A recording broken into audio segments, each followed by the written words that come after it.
The ballroom glittered with chandeliers, their light cascading over silk gowns and tailored tuxedos, as if the very air were stitched with money. Crystal glasses clinked, laughter swelled in practiced notes, and cameras hovered discreetly, waiting for the moment that would define headlines. At the center of this pageantry stood David Cole, a man who had carved an empire from nothing but vision and relentless will. His dark suit, perfectly cut, framed a posture forged by discipline, his every motion measured, deliberate, unshaken. Yet beneath his polished composure lurked an unease he never permitted the world to glimpse, the gnawing awareness that in rooms like this, pedigree still outweighed accomplishment. Across the hall, Vivian Lancaster drifted through her admirers like a queen inspecting courtiers. Tall, ethereal, her platinum hair fell in sculpted waves, her laughter ringing sharper than champagne bubbles. She was born into billions, heir to a dynasty that had traded steel for software, their empire old money wrapped in modern packaging. Vivian had a reputation: dazzling, cruel, impossible to predict. To her, gatherings such as this were theaters, stages where she could remind the world of her untouchable superiority. And tonight, her gaze fixed on David with the glimmer of someone preparing for a performance. The gala celebrated the pending merger of Cole Global Tech and Lancaster Enterprises, a deal whispered about for months on Wall Street. $4 billion hung in the balance, a union that promised to reshape industries. For David, it was the culmination of decades of labor, late nights coding, negotiations that stripped him of sleep, battles against prejudice that would have crushed weaker men. For Vivian, the merger was both salvation and spectacle. Her company's foundations were not as sturdy as they appeared, though no one dared say it aloud. David circulated among the elite, his smile polite but strained, enduring the half-hidden remarks that never seemed to vanish in these circles. An elderly investor asked whether his unexpected rise was luck or genius. A socialite gushed about the inspirational story of a man from such humble beginnings, her tone sweet but her words barbed. He responded with gracious restraint, each exchange another reminder that respect here was conditional, always provisional. Vivian approached at last, flanked by admirers who seemed less companions than props.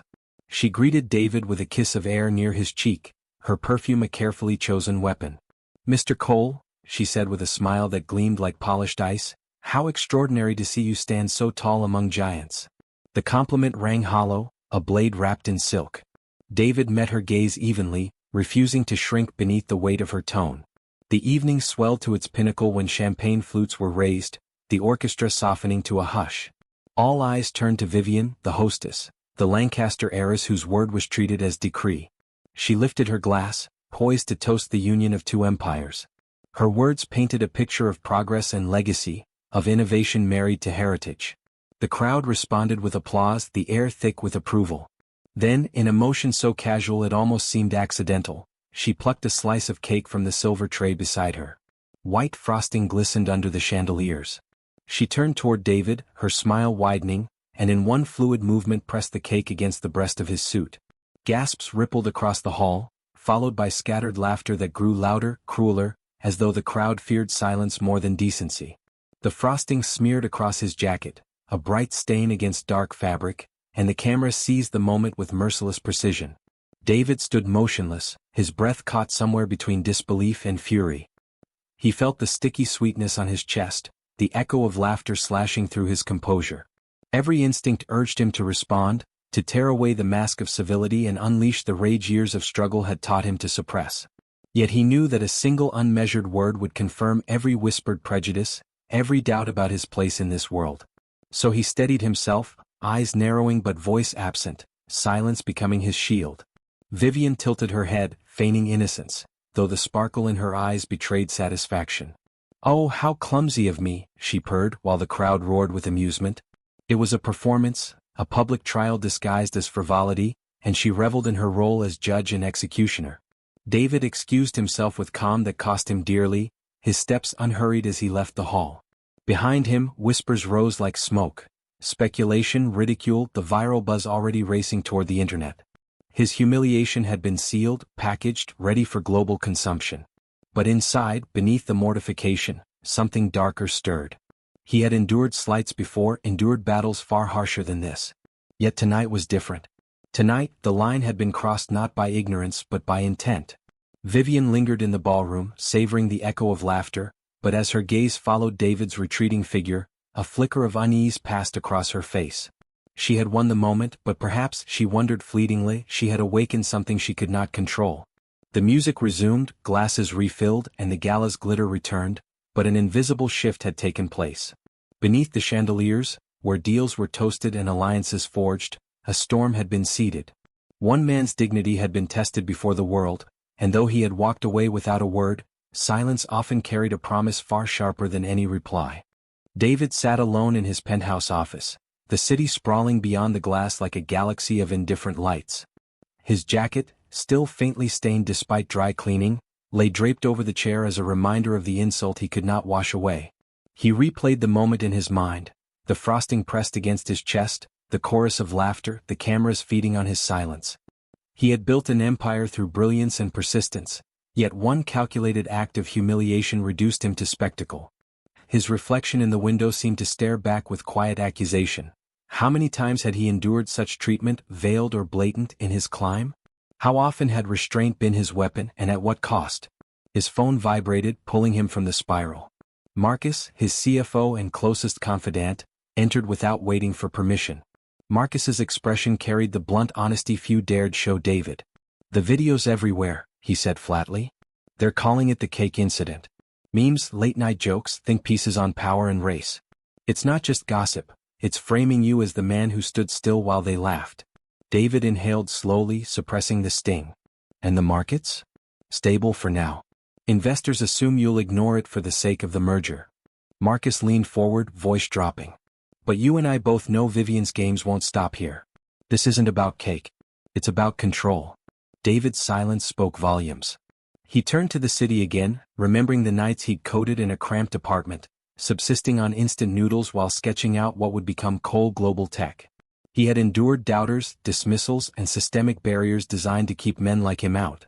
But what unsettled him tonight was not the insult itself, but the precision of it. Vivian had struck in public, before witnesses, ensuring he could neither lash back nor dismiss it as accident. It was a test, one she expected him to fail by either exploding or surrendering. Instead, he had chosen silence, but silence was not the same as weakness. Across town, Vivian Lancaster reclined in her private suite, a glass of wine swirling lazily in her hand. The city glittered beneath her balcony, but her mind wandered to the man she had humiliated hours earlier. She told herself it was nothing, just another spectacle, another reminder to the world of who held the upper hand. Yet beneath the satisfaction, an unfamiliar disquiet tugged at her. David's silence had unsettled her more than outrage ever could. Most men either sputtered with indignation or groveled for forgiveness. David had done neither. He had absorbed the blow, concealed the wound, and walked away as though saving his answer for later. Vivian's family empire, though cloaked in grandeur, was more fragile than she let on. Debt gnawed at its foundations and innovation had stalled. The merger with Cole Global Tech was not merely an opportunity but a necessity. Yet Vivian's pride recoiled at the thought of needing anyone, let alone a man who embodied everything her family had dismissed for generations. Humiliating him was not just cruelty, it was a way of reminding herself that she still held the reins. But alone, staring into her wine, she wondered if she had gone too far. David's board met the next morning, their expressions taut with unease. Some urged patience, ignore it, close the deal, collect the billions. Others whispered of reputational damage, of weakness that might embolden rivals. David listened, offering no judgment until the room quieted. Then he said, "Dignity isn't negotiable. If we accept humiliation in exchange for profit, we've already lost more than money." His words settled like stone, silencing dissent. Yet even as he spoke, his mind turned to strategy, not vengeance but leverage. Humiliation had awakened something practical, the need to remind Vivian that power was not inherited, it was earned. That evening, Marcus brought him documents, confidential reports about Lancaster Enterprises. Numbers bled red across the page, revealing the extent of their vulnerability. "They need us," Marcus said. "Without Cole Global Tech, they're finished within a year. They've hidden it well but not well enough." David studied the papers, his pulse steady. Vindication coursed through him, but also clarity. The humiliation had been public, but retribution need not be noisy. He did not crave spectacle, he craved respect. And respect, once denied, could only be reclaimed through undeniable power. Meanwhile, the public discourse sharpened.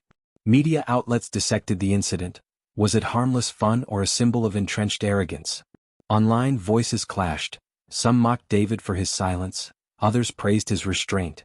Hashtags trended, think pieces sprouted, and the incident became more than gossip. It became metaphor. David realized the narrative was being written with or without him. If he wanted control, he would have to seize it. Vivian attended her own board meeting, her advisors masking panic with polished words.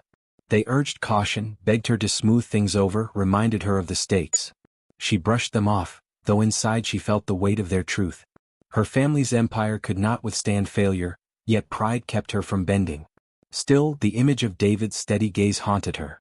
She had expected fury, but instead she had been met with something far more dangerous: patience. As midnight approached, David stood once more at the window of his penthouse. The city stretched endlessly, a living reminder of battles fought and battles yet to come. The humiliation still burned, but no longer as wound, it had become fuel. He whispered to himself, the words both vow and warning: respect will be the price she pays. And somewhere across the city, Vivian set down her glass of wine, uneasy with the silence that lingered between them, sensing that her game had shifted into something she could no longer fully control. The Lancaster Tower loomed against the skyline like a monument to old wealth, its marble lobby polished to a mirror sheen, its air heavy with a history of unchallenged dominance. David entered without hesitation, his stride calm yet deliberate, every detail of his presence curated for control. The stain on his suit was gone, but the memory lingered, sharper than any fabric could bear. Today there would be no audience, no champagne, no laughter, only truth laid bare. Vivian awaited him in the executive suite, reclining as though the world bent to her comfort. She wore white again, pristine and calculated, her hair a curtain of light that framed a smile too deliberate to be sincere. "Mr. Cole," she drawled as if savoring the syllables, "I hope your suit has recovered. Cake can be such a stubborn stain." David did not sit. He placed a folder on the glass table between them, the quiet thud louder than any retort. "Lancaster Enterprises," he said evenly. "Your numbers don't add up. Revenue flat, debt swelling, subsidiaries bleeding cash. Without outside lifeblood, this empire of yours will collapse." His voice carried no malice, only precision, as if reciting a fact carved in stone. For the first time, Vivian's composure faltered. She reached for the folder with a languid hand, but her eyes betrayed the jolt of recognition. The figures inside were damning, private, and all too real. "Confidential reports," she murmured, masking the tremor in her tone. "You've done your homework." "I don't play games," David replied, his gaze unflinching. "Not with billions, not with respect." He stepped closer, every inch of the space charged with unspoken tension. "You needed this deal more than you let on. But instead of partnership you chose spectacle. You thought humiliation would remind me of my place. Instead you've reminded me of yours." Vivian's lips curved into a smirk, brittle yet defiant. "So this is revenge? You want me on my knees because I smeared frosting on your lapel?" "This isn't about frosting," David said, his tone cutting through the air. "It's about dignity. It's about the arrogance of believing that heritage outweighs merit. And it's about whether you understand that respect cannot be bought, or mocked, without consequence." Her laughter rang out, brittle and too loud, a shield against the truth pressing in. "You think you can frighten me with balance sheets? I was born into power. I don't lose." "Everyone loses," David countered softly, almost with pity. "Some sooner, some later. But everyone loses. And right now, Vivian, you are out of time." The room thickened with silence. Vivian rose, no longer reclining, her height a deliberate assertion. She circled him slowly, like a predator unwilling to admit its prey had teeth. "What do you want, then? A press statement? A groveling apology? Or do you want me to sign away my family's legacy in shame?" David met her circling with stillness, refusing to be baited. "Tomorrow at the press conference you will acknowledge what you did. Publicly. Clearly. Not for me but for the principle you trampled. If you can't, there is no deal. Cole Global Tech walks and Lancaster Enterprises crumbles under its own weight." Her steps stopped, her breath sharp. "You would torch $4 billion over pride?" His reply was calm, unshaken. "I would torch $4 billion over principle. Because money without respect is slavery. And I didn't come this far to wear chains, no matter how gilded." Vivian's mask wavered, just for a heartbeat. The edges of her defiance cracked, revealing something raw beneath. Fear, perhaps, or memory. She turned away, pouring herself a glass of water with hands that trembled too slightly to escape notice. When she spoke again, her voice had lost its razor edge. "Do you know why I do it?" she asked, almost to the glass rather than to him. "The laughter, the cruelty, the performances. My father humiliated my mother at every dinner, every gathering. He made her small so he could feel large. I swore I'd never be her. So I learned to wield humiliation first before anyone could wield it against me." David said nothing, though the revelation pierced the armor she had so carefully worn. He recognized the echo of pain, though it did not excuse her cruelty. His silence pressed her to continue. "I thought you would crumble like the rest," she admitted, setting the glass down. "But you didn't. And that terrifies me more than I want to admit." He stepped forward, his voice quiet yet absolute. "Then learn from it. You don't build respect by breaking others. You build it by standing without masks, without fear. Tomorrow you have that chance. Choose wisely." For a long moment she stood still, her profile outlined against the glass wall where the city lights pulsed like impatient stars. When she turned back to him, her eyes were unreadable, caught between pride and something like surrender. "You're asking me to bare my throat in front of the world." "I'm asking you to tell the truth," David corrected. "The world will decide what it sees. But I will decide what happens to this deal." She exhaled slowly, her defiance dimming into thought. The smirk was gone, replaced by the quiet weight of consequence. For the first time, she seemed less an heiress and more a woman standing on the edge of ruin, trying to decide whether to leap or to build wings. David gathered his folder, leaving her in silence. "Tomorrow," he said, turning toward the door, "I'll know who you are by what you choose to say." The glass door closed behind him with a muted click, leaving Vivian alone in her empire of marble and glass. She sank into her chair, her hands clasped tightly as though holding herself together. The night stretched before her, heavy with a choice that could no longer be postponed. The press conference hall pulsed with anticipation, every seat filled, every lens trained on the stage where two figures would determine the fate of billions. The air was heavy with speculation. Would the heiress and the self-made titan unite their empires, or had the cake-stained spectacle doomed the deal? Reporters murmured, fingers poised above keyboards, while television crews whispered countdowns. Outside, protesters and admirers clashed in chants, one side mocking the incident, the other rallying around David as a symbol of resilience. Vivian Lancaster emerged first, immaculate in a tailored suit the color of storm clouds. Her heels struck the stage with a rhythm that belied the tremor in her hands. The crowd hushed, expectant. She gripped the podium, her gaze sweeping across the sea of faces, but her mind churned with the conversation that still echoed from the night before. She remembered David's calm ultimatum, his words slicing deeper than any public ridicule she had ever delivered. "Money without respect is slavery." She began with a voice softer than her usual command, each syllable measured. "Last week, during a gala meant to celebrate progress, I acted in a manner unworthy of my family's name, my company's legacy, and my own conscience." The room stiffened, cameras zooming closer. "I humiliated a man whose achievements should be honored, not mocked. David Cole deserved respect, not spectacle. I offer him my public apology." Gasps rippled, pens scratched furiously, headlines were born in real time. For the first time in memory, Vivian Lancaster had bent, had stripped away the armor of arrogance and revealed contrition. The hall seemed to hold its breath, waiting for David's reply. He stepped forward from the wings, his presence commanding without theatrics. No spotlight could magnify what his silence had already cultivated. The sense of a man who would not be moved except on his own terms. He took the podium beside her, and for a fleeting moment, their figures together embodied the collision of two worlds, old wealth and self-made power, arrogance and dignity, humiliation and its reckoning. David adjusted the microphone, his gaze steady, his tone even. "I accept Ms. Lancaster's apology." Relief flickered across faces in the audience, pens lifted, but he continued before anyone could assume closure. "But acceptance does not erase consequence." His voice sharpened, each word deliberate. "For weeks, the world has speculated on the merger between Cole Global Tech and Lancaster Enterprises. Tonight, I end that speculation. Effective immediately, Cole Global Tech will no longer pursue this deal." The hall erupted, shouts, gasps, the frantic snapping of cameras, the digital chorus of disbelief flooding into the world. Reporters shouted questions, voices overlapping. "Is this retaliation? Are you sacrificing billions? What does this mean for Wall Street?" David raised a hand, and silence gradually reclaimed the room.